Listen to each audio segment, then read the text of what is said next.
제가 어렸을 때 좀 철이 없을 때 우리 황씨 집안에 태어난 것을 아주 싫어한 적이 있었습니다. 왜 나는 농부의 아들로 태어났을까? 한참 좀 방황했을 때, 철이 없을 때 그런 생각을 했는데 제 나름대로는 또 이유가 좀 있었어요. 예를 든다면 어린이날, 어린이가 즐거워야 되잖아요. 근데 어린이날 저는 싫었어요. 왜 어린이가 어린이날 싫었느냐? 꼭 고추를 심어, 그날 고추를. 그래서 하여튼 새벽부터 끌려가서 어린이날인데 이제 빨간 날이라고 이제 엄마가 깨워서 밭에 가면요, 하루 종일 그냥 물퍼 날르고 고추모 날르고 고추 심고. 어렸을 때 참 그런 기억이 있어요. 그래서 그 철이 없던 어렸을 때는 내가 왜 이 황일성 아들로 태어나가지고, 내가 왜 농부의 아들로 태어나서 이 고생을 하노, 하여튼 그런 마음을 가진 적이 있었는데 지금은 안 그렇습니다. 지금은요, 얼마나 제가 감사한지 몰라요. 아멘 해주시는 분이 없네. 왜 그런지 아세요? 그래도 저를 아시는 분들이 황홍규 목사 그러면 부지런하다, 이런 말 해주시더라고. 부모님께 배운 거죠. 하여튼 기가 막혀요. 엄마가 막 깨워가지고 일어나면 깜깜한데 밭에 가야 된다는 거야. 이제 속으로, 아니 깜깜한데 후레쉬를 켜고 일할 수도 없고 이 새벽부터 깨운다고 내가 투덜투덜대고 일어나서 옷 입고 밭을 한 15분 20분 걸어가야 되거든요. 아니면 경기를 끌고 가고 그래요. 딱 밭에 도착하면요, 기가 막히게 날이 밝아요.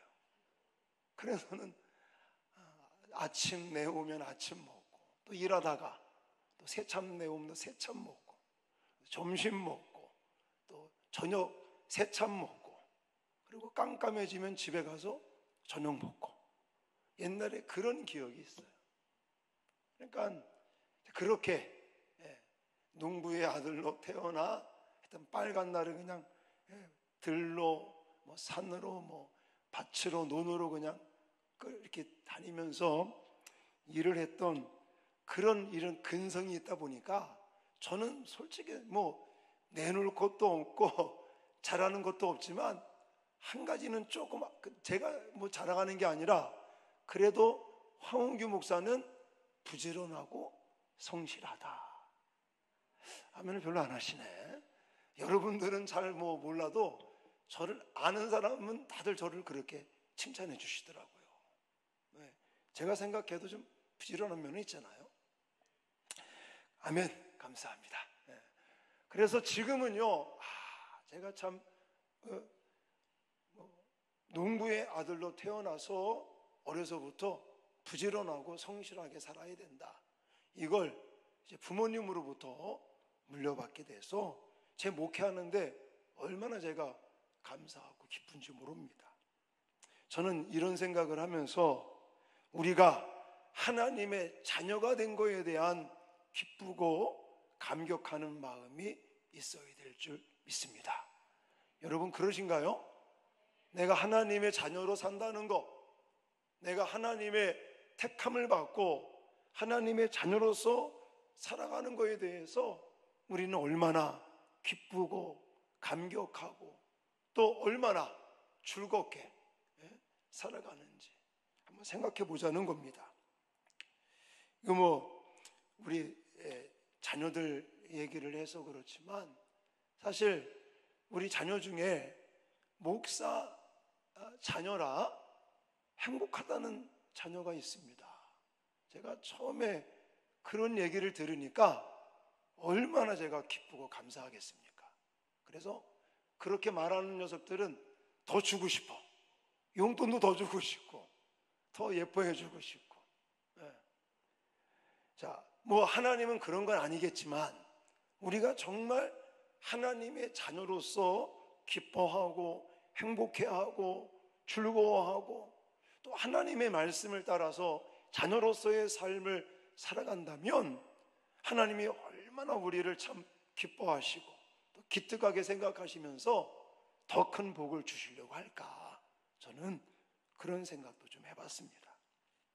자, 오늘 우리가 읽은 요한일서 3장에 하나님의 자녀의 개념을 우리에게 소개하고 있습니다. 그래서 물론 이게 전부는 아니지만 오늘 요한 3서에 나오는 이 말씀을 통해서 하나님의 자녀에 대해서 뭐라고 말씀하시는지를 같이 좀 배우면서 우리가 시간을 갖도록 하겠습니다. 자, 먼저 첫 번째 질문, 우리가 하나님의 자녀된 이유는 무엇이냐라는 거예요. 저와 여러분들이 하나님의 자녀라고 말하는데 우리가 하나님의 자녀가 된 것은 무엇 때문에, 어떤 이유에서 하나님의 자녀가 됐는가? 자, 1절 말씀에, 우리 읽지는 않습니다. 나중에 읽고요. 1절 말씀을 여러분 눈으로 보시면 뭐라고 말하냐면, 아버지께서 어떠한 사랑을 우리에게 베푸사 우리가 하나님의 자녀가 되었다라고 말하는. 그러니까 무엇 때문에 우리가 하나님의 자녀가 됐다고요? 아버지의 어떤 사랑이라고 표현하고 있습니다. 그러면 여기서 말하는 어떤 사랑은 무엇일까요? 뭘 가리킬까요? 바로 십자가의 사랑을 가리키는 거예요. 예? 놀라우신 사랑, 아무런 죄도 없으신 그 하나님이 정말 우리의 죄의 문제를 해결하시기 위해서 십자가에 피 흘려 죽기까지 하시는 그 사랑, 이 하나님의 사랑은 우리를 하나님의 자녀되게 하셨다. 할렐루야.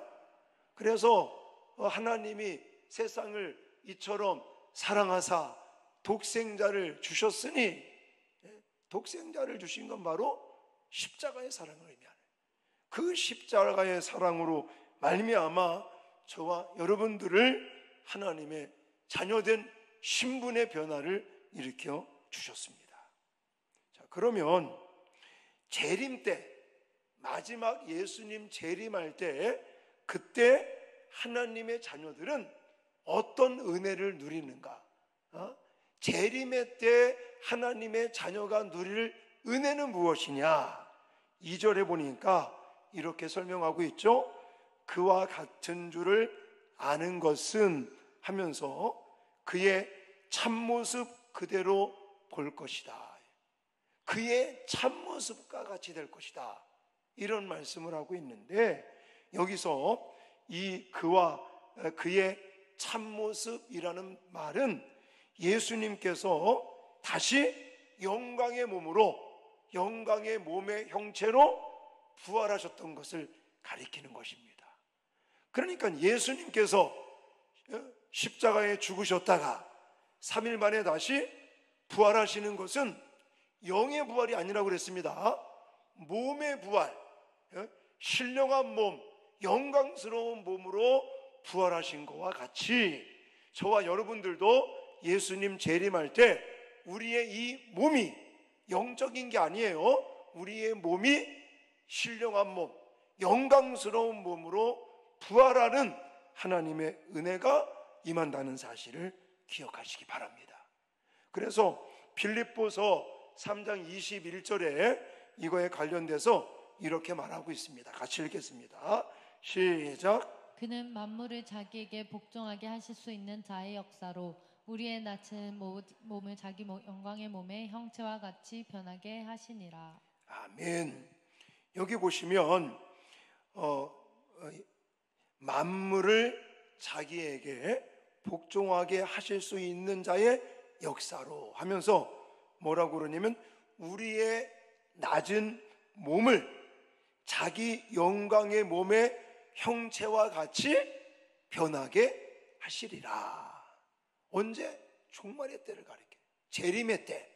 그때 우리 하나님의 자녀된 저와 여러분들이 하나님께 받는 은혜 중에 가장 큰 은혜가 뭐냐? 우리의 썩어진 몸이, 우리의 육안으로 봤을 때는 다 썩어서 뭐가 된다고 그러죠? 흙이 되는 거죠. 이제 요즘은 뭐 사람이 죽으면 대부분 이제 거의 다 화장을 해요. 화장을 해서, 그러고 나서 나중에 딱 받아보면 이 한 줌의 가루, 흙밖에 안 되는 거죠. 우리의 눈으로는 가루가 되든지 아니면 땅 속에 들어가서 그냥 한 줌의 흙이 되는 것처럼 보이는데, 예수님께서 재림하실 그때가 되면 그래서 우리가 볼 때는 썩어진 몸이지만, 하나님이 보실 때는 잠자고 있는 자가 다시 일어나서 부활하게 되는데, 육체의 부활, 영광스러운 육체의 이 신령한 몸으로 다시 살아나는 하나님의 부활의 축복이 저와 여러분들에게 주어진다는 사실입니다. 그리고 이런 이야기를 하면서 그 다음에 3절에 보시면 이 소망이라는 단어, 소망이 의미하는 게 뭐냐? 방금 말씀드린 것처럼 소망이라는 것은 좋은 기대, 희망, 영원한 구원에 대한 확신에 찬 기대와 같은 것들을 의미하는데, 요한 여기 1서 3장에서 말하는 소망은 재림 때에 제가 방금 말씀드린 것처럼 주님과 같은 영광의 몸이 되는 것이다 라는 겁니다. 자, 그런 이 이야기를 하면서 또 이 사도 요한은 예수님께서 그러면 나타나신 목적은 무엇인가를 또 설명하고 있습니다. 자, 예수님께서 이 땅에 인간의 몸으로 나타나신 것은 두 번 나타나는 걸 볼 수가 있죠. 첫 번째는 아기 예수로 이 땅에 오신 것, 하나님이신 그분이, 영이신 그분이 하늘의 영광 보좌를 다 내버리시고 이 땅에 인간의 몸으로, 형체로 나타나신 것, 이걸 가리키는 거예요.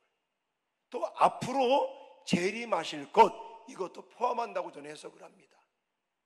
자, 초림이건 아니면 재림이건 예수님께서 이 땅에 인간의 몸으로 나타나신 목적을 한마디로 말한다면 4절로 5절에 나와 있는데, 뭐 이것을 간단하게 정리한다면 바로 인간의 죄를 대속하시고 또 인간을 구원시키기 위함이었다라고 성경은 말하고 있습니다. 그러면서 하나님의 자녀 그리고 마귀의 자녀를 대조시키면서 하나님의 자녀가 어떻게 됐다고요? 우리가 하나님의 자녀된 이유가 뭐라고요? 바로 아버지의 놀라운 십자가의 사랑으로 말미암아 이제 자녀가 됐고, 하나님의 자녀된 우리들에게는 재림의 때, 종말의 때 우리의 썩어진 몸이, 육안으로 봤을 땐 썩어진 몸이지만 이제는 하나님이 보실 때는 잠자고 있던 잠자고 있는 자가 다시 예수님과 같이 영광스러운 형체, 신비스러운 몸으로 다시 부활하는 그 은혜를 받은 저와 여러분들은 하나님의 자녀로서 구원받고 십자가의 구속의 은혜로 말미암아 구원받은 저와 여러분들은 하나님의 자녀로서 어떻게 살아야 되는지를 말씀하고 있는 것입니다. 그래서 제가 나중에 더 자세하게 설명을 하겠지만, 하나님의 자녀와 마귀의 자녀를 대조시키면서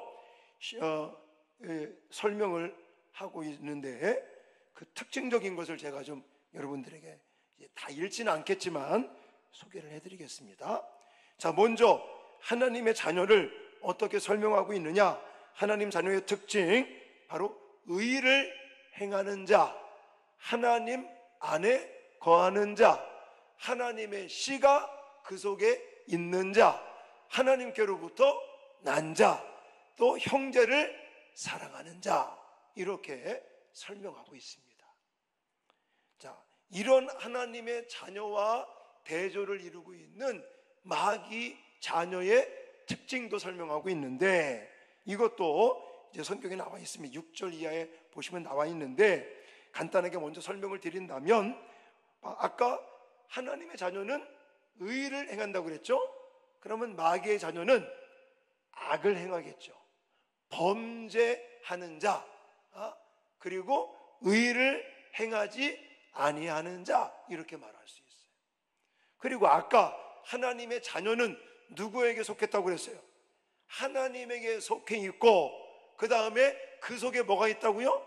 하나님의 씨가 들어있는, 씨가 있는 자, 이렇게 설명을 했으니까 이거와 반대되는 것을 정리하니까 마귀에게 속한 자, 하나님의 씨가 그 속에 없는 자, 의를 행하지 아니하는 자, 그리고 아까 하나님의 자녀의 특징 중에 형제를 사랑하는 자가 있었으니까 반대는 뭐예요? 형제를 사랑하지 아니하는 자다, 이렇게 설명을 하고 있는 것입니다.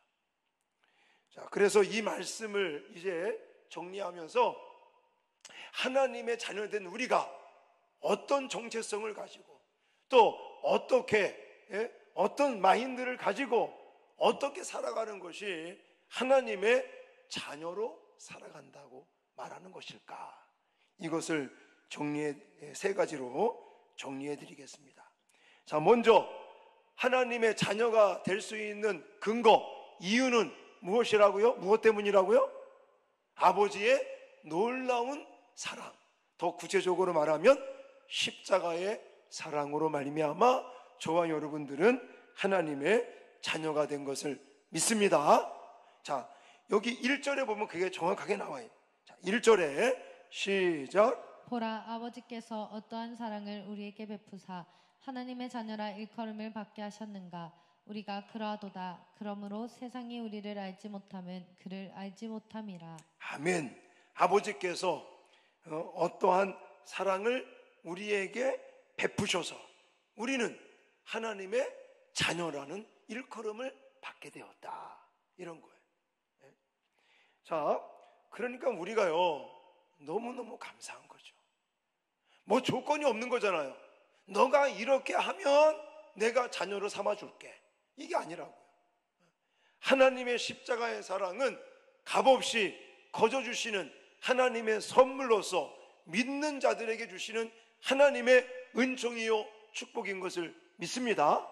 하나님이 우리에게 믿음을 아무나 믿는 게 아닌 거예요. 아까도 우리가 찬양했듯이 하나님께서 너는 내 것이라 지명하여 부른 자들, 예정하신 자들, 미리 정하셨다가 로마서 8장에 가보니까 미리 정하셨다가 때가 되니까 부르신 그들을 의롭다 하시고, 의롭다 하신 그들을 이제는 성화의 과정을 통해서 영화의 단계까지 이르게 하는 하나님의 그 구원의 은총을 받는 그런 저와 여러분들은 하나님께로부터 늘 감사하고 감격적인 삶을 사는 저와 여러분들이 되어야 될 줄 믿습니다. 아까도 말씀드렸잖아요. 내가 하나님의 자녀된 것을 기쁘게 생각하고 즐겁게 생각하면 하나님도 얼마나 기뻐하시겠느냐고요. 그래서 그런 자녀에게 더 큰 은혜와 복을 물론 사람하고 하나님하고 똑같지는 않겠지만 그런 생각도 해볼 수 있다는 것입니다. 두 번째, 하나님의 자녀, 그러니까 하나님의 그 놀라우신 십자가의 사랑으로 말미암아 저와 여러분들이 하나님의 자녀가 되었다면 이제 어떻게 살아야 되는가? 이제 두 번째로 강조드리고 싶은 것은 재림의 소망을 가지고 살아야 한다라고 말씀하고 있습니다. 2절로 3절 말씀 같이 읽겠습니다. 시작. 사랑하는 자들아, 우리가 지금은 하나님의 자녀라. 장래에 어떻게 될지는 아직 나타나지 아니하였으나 그가 나타나시면 우리가 그와 같은 줄을 아는 것은 그의 참모습 그대로 볼 것이기 때문이니 주를 향하여 이 소망을 가진 자마다 그의 깨끗하심과 같이 자기를 깨끗하게 하느니라. 아멘. 좀 쉬운 말로 말하면 재림의 소망이라는 게 뭐냐면 하늘나라를 소망하는 거예요. 이 땅에서의 삶은 우리는 나그네와 같은 인생을 살아간다는 말 많이 들으시죠? 잘 안 느껴지죠? 근데 연세가 드시니까 그 말이 너무너무 자연스럽게 나와요.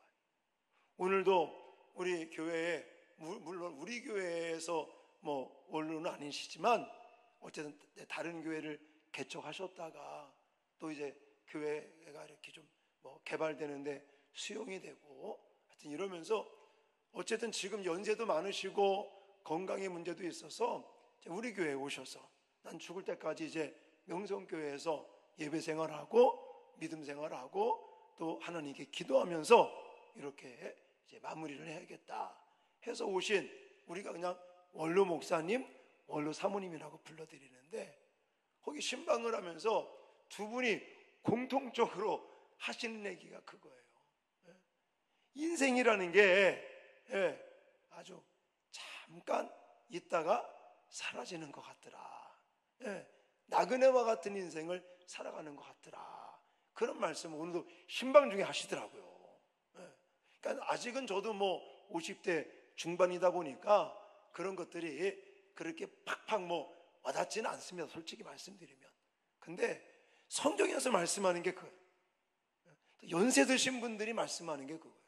우리는 잠깐 아침에 있다가 사라지는 안개와 같은 인생을 살아가고 나그네와 같은 인생을 살아가고, 우리의 본향, 여러분 나그네들이 지금 이렇게 지내고 있으면서 거기서 자기가 영원히 살 것처럼 그렇게 살지 않잖아요.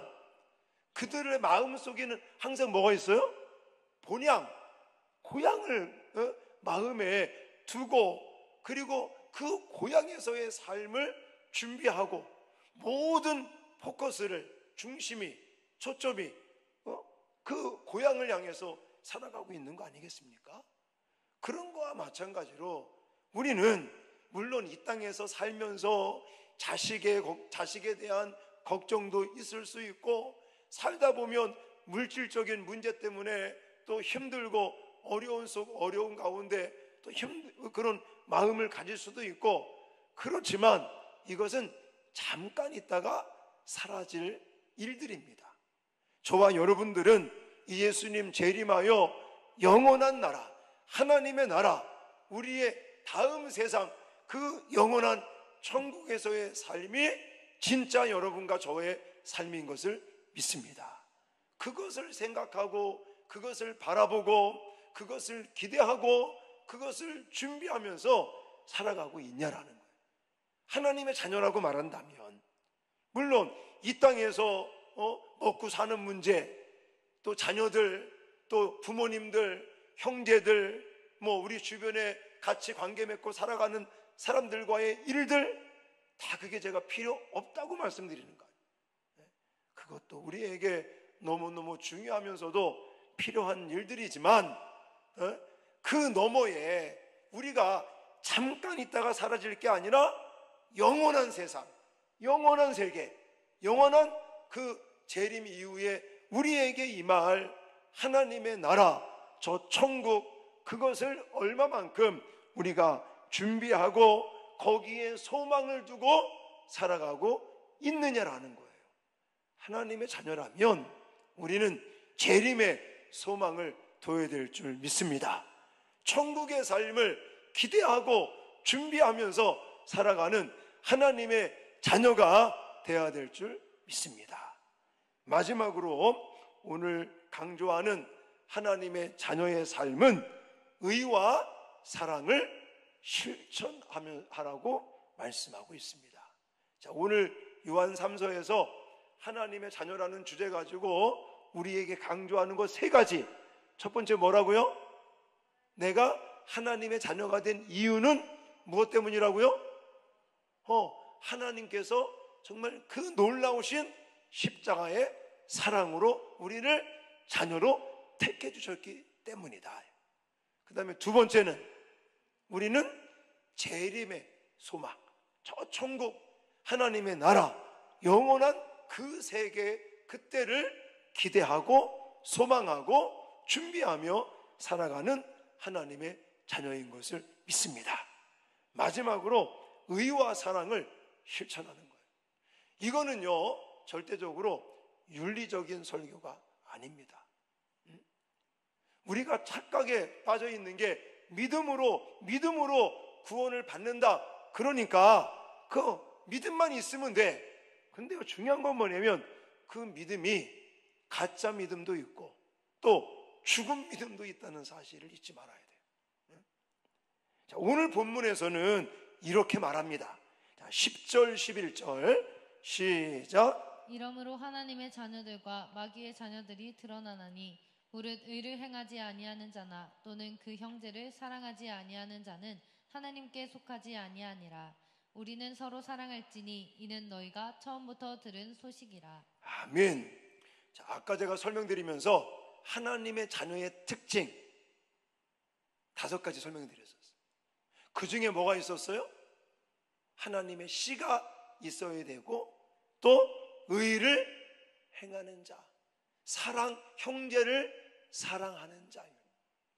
그 반대 대조를 이루고 있는 마귀 자녀의 특징 중에 뭐가 있었어요? 의를 행하지 아니하고 죄를 범하는 자, 그리고 형제를 사랑하지 아니하는 자. 또 방금 읽은 10절에 보니까 뭐라고 말합니까? 무릇 의를 행하지 아니하는 자나 또는 그 형제를 사랑하지 아니하는 자는 하나님께 속한 자라고요? 아니라고요. 만약에 내가 하나님의 자녀라고 말하면서 의를 행하지 않고 있어요. 물론 완벽하게 의를 행할 수는 없습니다. 우리가 때를 따라 실수하고 넘어지고 자빠질 때 있어요. 하지만 우리의 모습들이 하나님께서 말씀하시는 의를 행하려고 지금 몸부림치고 있나, 그리고 혹 살다가 실수하거나 넘어지고 자빠져서 의를 행하지 못하면 그것 때문에 막 슬퍼하고 괴로워하는 그게 있는가를. 또 내가 형제를 사랑하지 아니할 때가 물론 있죠. 때에 따라는 정말 그냥 왼수같이 느껴지는 사람들이 있죠. 그러나 내가 정말 그리스도의 사랑, 아까 우리 말씀드렸잖아요. 십자가의 사랑, 놀라우신 그 아버지의 사랑으로 우리가 하나님의 자녀가 된 것을 우리가 기억하면서 속에서는 막 화가 나고 미워 죽겠고 용서가 안 되지만 그 놀라우신 아버지의 사랑, 십자가의 사랑을 의지하면서 내가 용서해 주려고 그러고 사랑해 주려고 하는, 사랑해 보려고 하는 그런 모습들이 만약 없다면 그 사람은 하나님에게 속하지 않은 자일 수도 있다라는 거예요. 제가 협박하는 게 아니라니까요. 특히 우리가 앞으로 또 살펴보겠지만 요한일서 4장 8절에도 이렇게 말해요. 한 번만 말씀하는 게 아니라고요. 자, 요한일서 4장 8절 시작. 사랑하지 아니하는 자는 하나님을 알지 못하나니 이는 하나님은 사랑이심이라. 아멘. 우리가 늘 말하잖아. 하나님은 뭐다? 사랑이시라. 근데 하나님의 자녀가 된 우리가 사랑이신 하나님을 본받아 만약 사랑을 실천하지 못하면 우리는 하나님을 아는 자다, 모르는 자다? 알지 못하는 자다라고까지 평가하고 있는 거예요. 그러니까 하나님의 자녀라고 하면서 사랑을 실천하지 않는 자가 있다면 저는 그렇게 말하고 싶어요. 하나님을 알지 못하는 자다. 하나님을 알지 못하는데 어떻게 그리스도인이다, 하나님의 자녀다라고 말할 수 있겠습니까? 그러니까 하나님의 자녀인 척을 하는 거지 진정한 하나님의 자녀가 아닐 수 있다는 거예요. 자, 오늘 요한 3서에서 하나님의 자녀에 대한 이야기를 바로 이런 말씀을 하고 있는 겁니다. 다시 한번 정리를 해보시면 세 가지 예언을 잊지 마십시오. 첫 번째, 내가 하나님의 자녀가 되었다면, 하나님의 자녀가 된 이유, 근거가 뭐라고요? 놀라우신 아버지의 사랑, 십자가의 그 놀라운 사랑으로 말미암아 전적인 하나님의 긍휼하심과 또 자비하심과 우리에게 주신 선물, 값없이 주신 그 은혜로 말미암아 저와 여러분들이 하나님의 자녀가 되었다는 사실이에요. 그 사실을 잊지 말고 이제는 정말 썩어질 것, 세상 것, 여기에만 우리가 정말 소망을 두지 마시고, 물론 우리가 육신적이고 세상적인 것도 목표를 세우고 소망을 가져야 됩니다. 그거 하지 말라는 얘기 아니에요. 근데 그것만 있으면 안 된다는 거예요. 그것 때문에 우리의 마음을 빼앗겨서 저 재림에 대한 소망, 천국에 대한 소망이 없다면 안 된다는 거죠. 그리고 마지막으로 내가 진짜 그 값없이 또 놀라우신 그 아버지의 사랑, 십자가의 사랑을 값없이 우리가 받았을진데 우리가 좀 답답하고 또 얄밉고 불편하고 또 미워진 그런 사람이 있을지라도 우리는 십자가의 사랑을 의지하여 의와 사랑을 실천할 수 있는 저와 여러분들이 되어질 수 있기를 주님의 이름으로 축원합니다. 만약에 그렇지 않다면 내 속에 진짜 하나님의 씨가 있는지 없는지, 또 내가 하나님께 진짜로 속한 사람이냐 아니면 속한 척 하느냐, 이런 부분들을 생각해 봐야 된다는 거예요. 이제 다음 시간에 이 사랑을 가지고 더 깊이 있게 요한 3서의 말씀을 가지고 또 공부하도록 하겠습니다.